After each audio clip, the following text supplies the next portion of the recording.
Tuloy-tuloy pa rin po ang pila ng mga deboto sa pahalik ng Poong Jesus Nazareno sa Quirino Grandstand.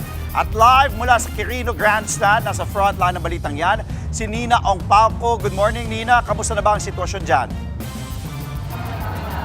Andre, magandang umaga. Isa mapagpalang umaga sa ating mga kapatid.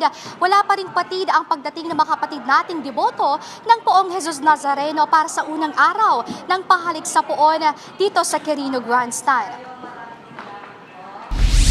Marami sa mga nakapila dito ay kasama ang buong pamilya, pati na ang kanilang mga batang anak para ipakita ang debosyon at pananampalataya sa Poong Jesus Nazareno. Inaasahan raw ng mga deboto na matagal at mahaba ang pila, kaya marami rin ang may dalang bangkito o maliit na upuan para kahit papaano ay makapagpahinga o makaupo man lang habang nag-aantay. Ang ilan sa mga nakakita nating deboto dito ay may iniindang karamdaman o kaya naman ay senior citizen na.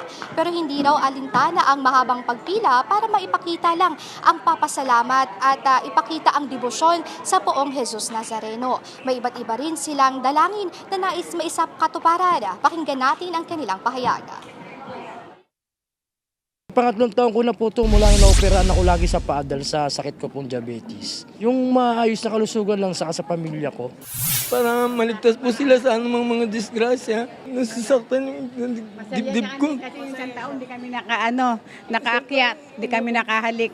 Salamat kami ngayon kasi nakaakyat kami ngayon. Maraming salamat. Andre, kung makikita niyo sa aking likuran, tuloy-tuloy pa rin ang pila ng mga kapatid nating deboto ng Poong Jesus Nazareno. Kung mapapansin niyo, tuloy-tuloy ang pila at mapamatanda, bata, bit-bit ang kanilang bimpo para ipunas sa Poong Jesus Nazareno. At una sa lahat, bit-bit ang kanilang pananampalataya. Andre, nakaantabay naman ang Manila Police District. Gayon din, ang MMDA ay nag-ayos na rin at naglagay na rin ng basurahan para hindi makalat sa paligid ng Quirino Grandstand. Andre, mga kapatid, nakaantabay rin ang medical teams para sa kung sino man ang nangangailangan ng medical attention ay nakahanda ang ating mga medical teams dito sa Quirino Grandstand. Andre? Maraming salamat at mag-iingat kayo dyan. Live po mula sa Quirino Grandstand. Nasa frontline ng balitang yan, si Nina Ongpauco.